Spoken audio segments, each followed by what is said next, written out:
Starting next year, Washington will deploy a fresh round of mid-range missiles to the Indo-Pacific region, and the goal is to make sure that China doesn't invade Taiwan.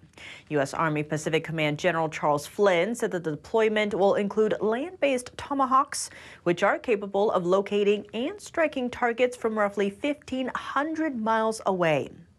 Flynn warned that the regime's military capability is expanding at an unprecedented pace under Chinese leader Xi Jinping, and that China's trajectory would prove a dangerous one for both the Indo-Pacific and the world. For decades, the Chinese Communist Party has seen Taiwan as part of its own territory and has vowed to take it by force if necessary. That's despite never having ruled it.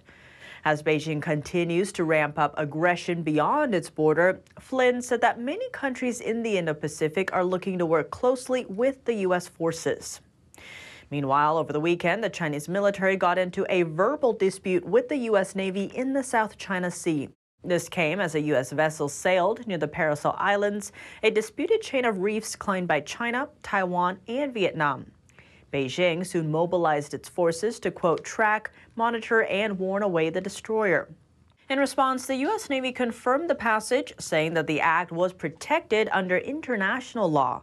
Worth noting, U.S. forces have been routinely operating in the South China Sea for more than a century.